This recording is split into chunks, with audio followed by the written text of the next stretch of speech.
Welcome to the Stairway to Heaven.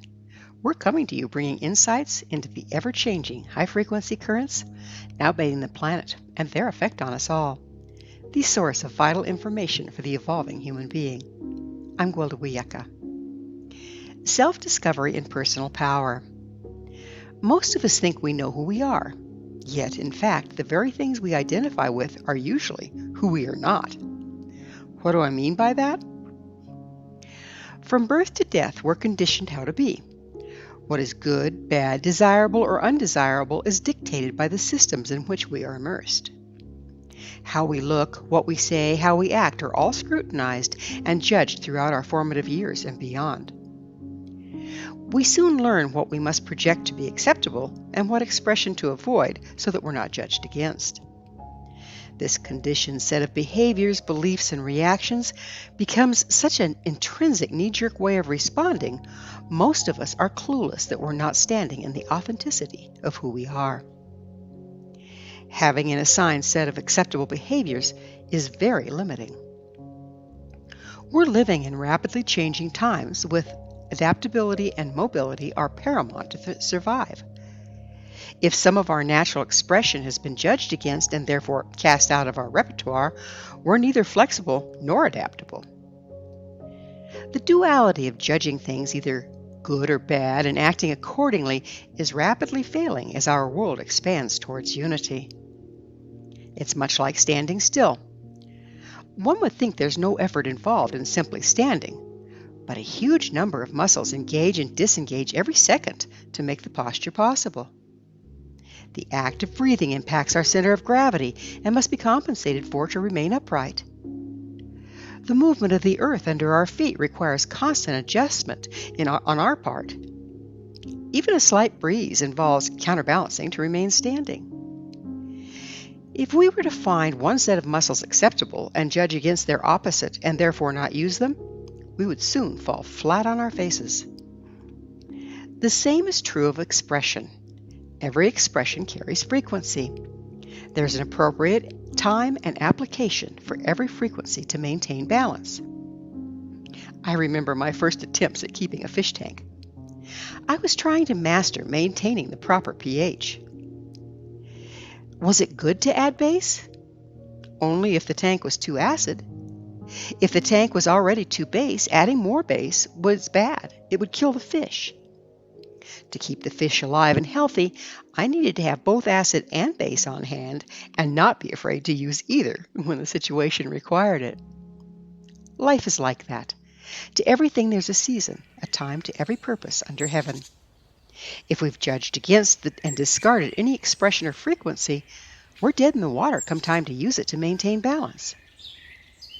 Self-discovery is a systematic search for all the aspects of ourselves we've judged against and discarded due to our lifelong conditioning. The act of remembering ourselves is absolutely necessary if we're to evolve with the times. The ancient Greek aphorism, "Know thyself," is one of the Delphic maxims and was the first of three inscribed on the entrance of the temple of Apollo at Delphi. The other two are "nothing to excess" and "certainty brings insanity." The Delphic maxims are a set of concise statements of principle. Originally, they were said to have been given by the Greek god Apollo's oracle, Pythia, and therefore were attributed to Apollo. Pythia was the name of the high priestess of the temple of Apollo. She specifically served as its oracle and was known as the Oracle of Delphi. The Oracle of Delphi, or Pythia, was a position rather than an individual. A Pythia was chosen among the priestesses of the temple upon the death of the previous Pythia. Moral character was of utmost importance in the chosen one. What is moral character if not balance and discernment? So what do oracles and Delphic maxims have to do with self-discovery and personal power? We each come into this reality at birth with a unique set of frequencies and amazing flexibility within them. There are ancient practices which map these frequency sets based on the date, time, and location of our birth, such as astrology. This is a complicated subject we'll address in later Stairway to Heaven episodes, but for now it's important to look at how we view and therefore use the modality. It's only too tempting to say, I'm a Leo, and therefore I'm like this and that. The victim stance, if you will. In fact, the sign of Leo is only a marker of the currents that may be most dominant in your life. What you do with them is totally up to you. You're not the sign or the currents. Both are just tendencies, not traits written in stone. It maps the wave you're surfing, not how you surf it. Dependent upon your choices, there are an infinite number of ways to surf and resulting outcomes. If we can bear this in mind, the practice of astrology can be most useful in helping us understand the currents and tendencies we're dealing with and how to tap into their power and use them to our advantage. The more we understand and use the set of frequencies we have access to, the more mobility and therefore mastery we can achieve. Finding the sweet spot on the wave of life is to resonate with the frequency and vibration of it. When we're standing in our authenticity, this is easily done. After all, it is our birthright. What's not so easy is uncovering our authenticity in the first place. Not only has our energetic expression been compromised through conditioning this lifetime, but we also carry distortions from our genetic line. Any and all of these limitations can be overcome through introspection, self-discovery, and spiritual healing. This is not new.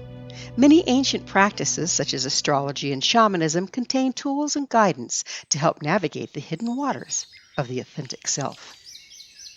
As an example, many of the things compromising our true energetic expression are pointed out within the Delphic maxims.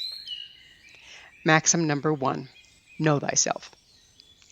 As I mentioned, many of us have the mistaken belief we know ourselves. Ironically, the first step in knowing yourself is facing the fact that you do not have any idea who or what you are. You're not a drop in the ocean. You're the entire ocean in a drop. Rumi. Like everything else, who we are at one frequency is an entirely different animal than who we become at another.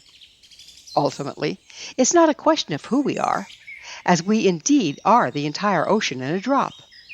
Of relevance is what we need to express at any given time to maintain balance and reach our goals. The rules and identities we hold ourselves to compromise our ability to maintain balance and mobility in any situation. You may decide, I'm just not that kind of person. But what happens when that's exactly the type of person you need to be in a particular situation? I don't view myself as a violent person, but threaten one of my babies, and hell hath no fury. Bringing the appropriate frequency to balance any situation can only be done when we're not identified with or in avoidance of any. It requires being open to all possibilities and attached to none. To know thyself is to uncover where you are resistant to any expression and release that resistance, to embrace the entire ocean and the fluidity therein. Maxim number 2, nothing to excess. Life is a question of balance. All life as we know it depends upon the delicate balance of polar opposites, light, dark, acid, base, positive, negative, and so on. Imbalance creates drag and compromises frequency. One of the most damaging beliefs of our time is that if a little is good, more is better. This concept leads to addiction and illness on all 4 levels, physical, emotional, mental, and spiritual, as it compromises balance. It follows the same logic as using acid to balance pH in a base fish tank, only to continue adding acid until it becomes acidic. The fish die either way. This mistake comes from the belief that one is good while the other is bad. There is no good or bad, just a question of balance. Maxim number 3, certainty brings insanity.